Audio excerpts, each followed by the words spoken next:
अस्सलाम वालेकुम एवरीवन। सो पिछले वाली वीडियो हमारी कट हो गई थी जहाँ पर हम लोग यहाँ पर पहुँच चुके थे।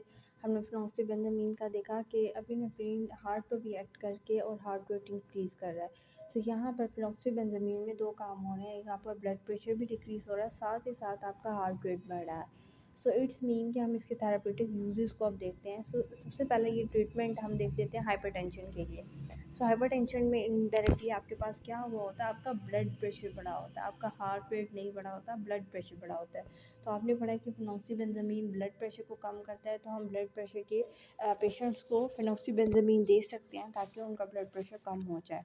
बट साथ ही साथ वो उनका हार्ट रेट इंक्रीज़ करवा देता है, जिसकी वजह से हम इसके एडवर्स इफेक्ट में कह सकते हैं कि ये हार्ट के पेशेंट के लिए ज़्यादा अच्छा नहीं है। सो अगर किसी पेशेंट को हार्ट डिजीज़ है उसको नहीं दे सकते हैं। दूसरी चीज़ ये है कि ये एरिथमिया कॉज कर सकता है, हार्ट की जो रिदम है उसमें अप डाउन आ सकता है, हार्ट रेट कभी इंक्रीज़ हो रहा है कभी डिक्रीज़ हो रहा है, ठीक है। तो 24 आवर्स तक तो आपका हार्ट रेट बढ़ा रहेगा, लेकिन 24 आवर्स के बाद नॉर्मल पे आ जाएगा। सो इस तरह के एरिथमिया हो सकता है उस पेशेंट को। सो थेरेपेटिक यूज़ में एक तो ट्रीटमेंट ये आ गया, दूसरा ट्रीटमेंट ये है फियोक्रोमोसाइटोमा, ठीक है। क्या वर्ड है? फियोक्रोमोसाइटोमा। तो ये एक डिज़ीज़ है। इस डिज़ीज़ में क्या होता है कि आपका जो एड्रिनल मेडुला है, एड्रिनल मेडुला कहाँ होता है कि लेट्स सपोज कि ये आपकी इस तरह से एक किडनी है। सो आपकी किडनी के ऊपर इस तरह से एक एड्रिनल ग्लैंड पड़ा हुआ होता है। सो ये एड्रिनल ग्लैंड है आपका। सो इस एड्रिनल ग्लैंड के दो लेयर्स होती हैं, एक एड्रिनल कॉर्टेक्स होता है, एक एड्रिनल मेडुला होता है। सो जो इनर लेयर है एड्रिनल कॉर्टेक्स की, उस लेयर में ट्यूमर हो जाता है इस डिज़ीज़ के अंदर। सो फियोक्रोमोसाइटोमा में क्या होता है कि एड्रिनल मेडुला की इनर लेयर के अंदर ट्यूमर हो जाता है। अब एड्रिनल मेडुला आपका नॉर्मली क्या काम कर रहा होता है, ये एड्रिनल मेडुला दो काम करता है। ये आपके ब्लड के अंदर एपिनेफ्रिन को रिलीज़ करवा रहा होता है और नॉर एपिनेफ्रिन को यही रिलीज़ करवा रहा होता है। अब जब इसके अंदर ट्यूमर आ जाता है, लेट्स सपोज कि ये किसके अंदर एक ट्यूमर आ गया। सो ट्यूमर आने की वजह से ये इसकी एपिनेफ्रिन की सिंथेसिस और नॉर एपिनेफ्रिन की सिंथेसिस बढ़ जाती है।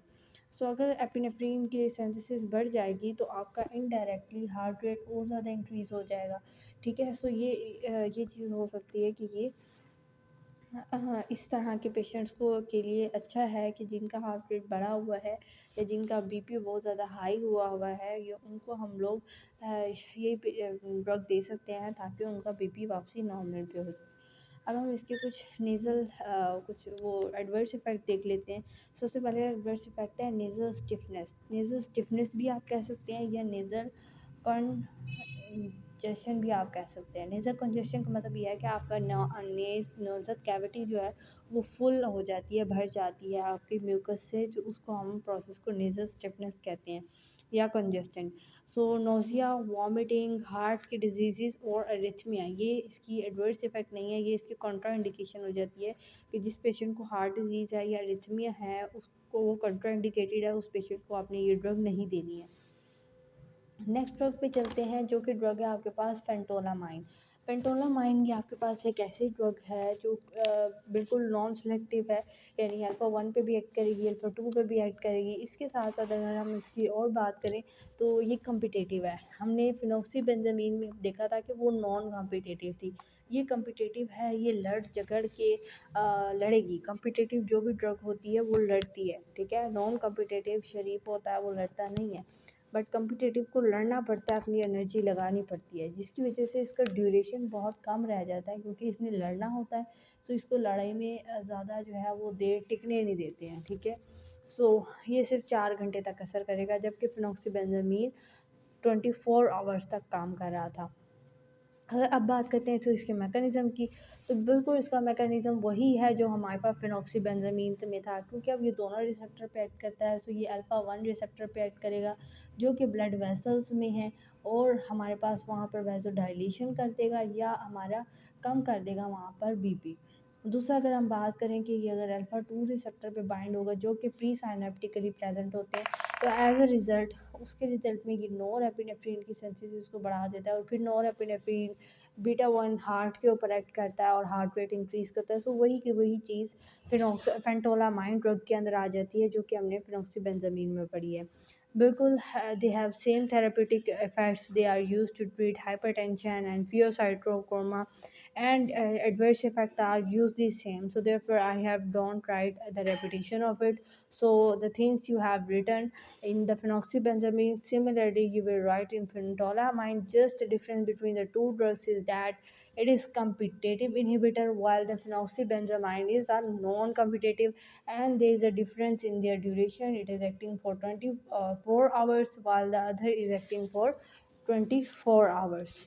Now let's discuss the selective alpha adrenergic blockers. So the first main class, which is the alpha 1 selective blockers. So these are the three drugs which are selectively act on the alpha 1 receptor. So where the alpha 1 receptor present, it is present on the blood vessel, it is also present in the smooth muscles, it is also present in the urinary bladder, and lastly the alpha 1 receptor is present in your eyes. So what is how to remember the name of these drugs?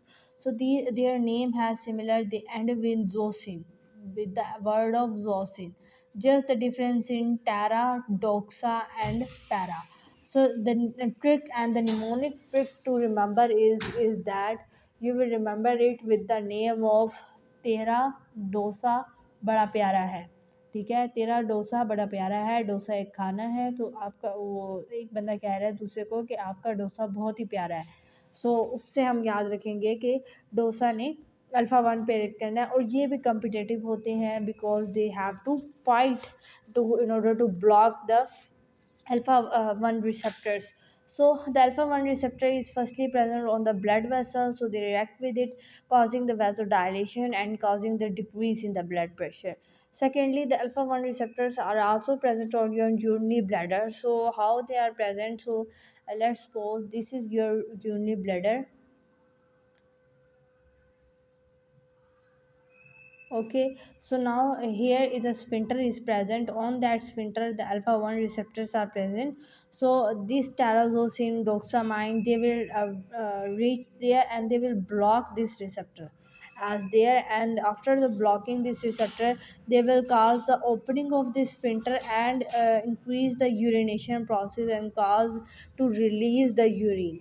So therefore, they are increasing the process of urination. So in the normal process, this alpha 1 is is causing inhibition in the urination. So now it is increasing the process of urination.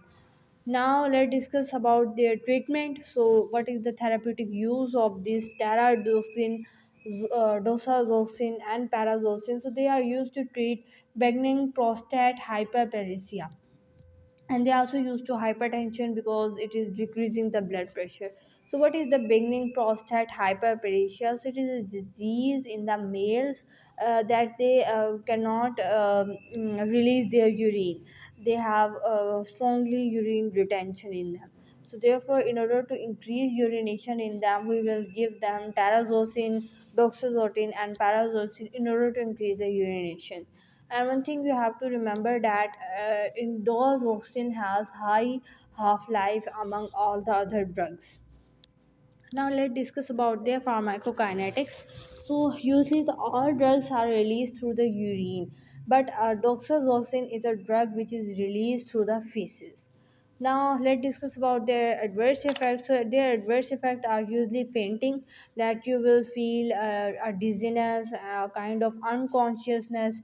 You will feel dizziness, nasal congestion, means yani, your nasal is become full, and lastly you will feel orthostatic hypotension. So this adverse effect is really important for the viva point of view.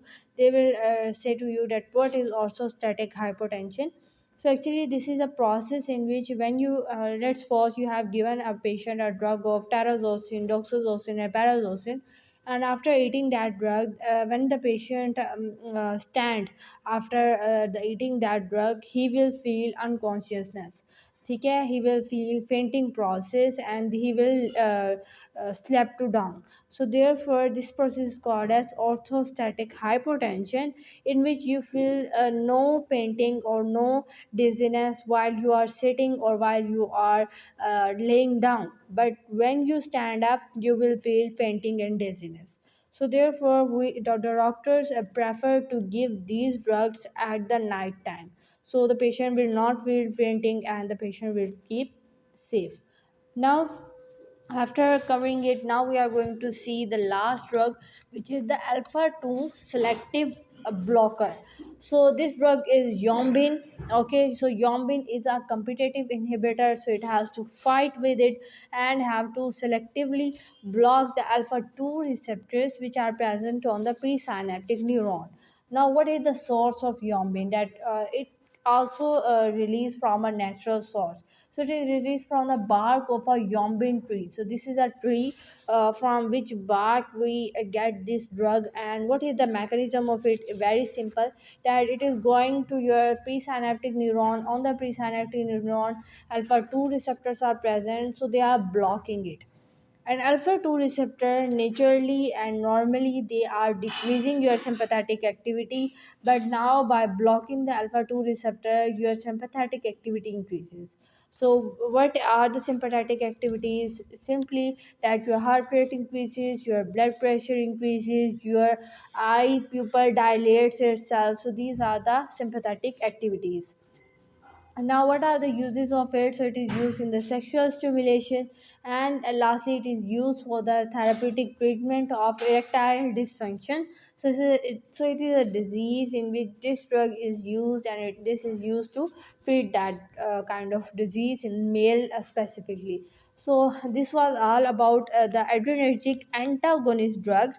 So we have covered this all the selective as well as all the non-selective alpha adrenergic receptors and blockers. Now in the next lecture we will discuss the beta adrenergic blockers, and we discuss what are the selective beta adrenergic blockers and what are the non-selective beta adrenergic receptors.